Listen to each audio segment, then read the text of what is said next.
مدن رئيس الوزراء كحجان أننا مبدئيا وحن أمين سنهي أو عن تاجر سنهي أو عن كشقيننا من لماذا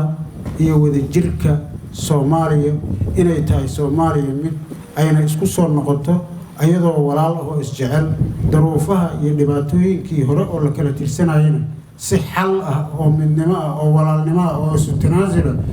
oo aday kugu fiican tahay lagu xalliyo waqooyi iyo koonfur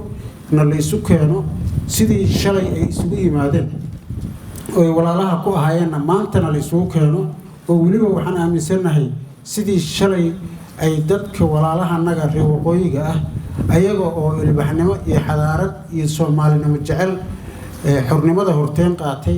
intay la soo baxeen calankii ay keeneen koonfur ay ku soo dhaweeyeen walaalahan shuruud la'aan ayagoon jecel midnimada Soomaaliya aysan wax shuruud haba yaraatay aysan ku xirin ay yiraahdeen waxaan dan noo ah Soomaaliya oo mid ah oo xal calan leh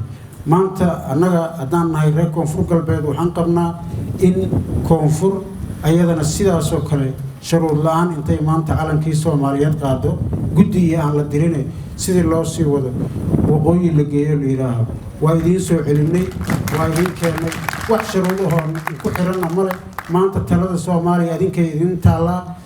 si allaaliye sida ku talisan baan yeelaynaa Soomaaliya oo mid ahaan ka rabnaa wax allaaliye wixii aad qabteen ka raali ahaada soo dhawaada noono tali leeyahay aaminsanahay dadka ka shaqeynaya nabadayntaas iyo midnimada ummadda Soomaaliya hormuud baan ka nahay Ilaahay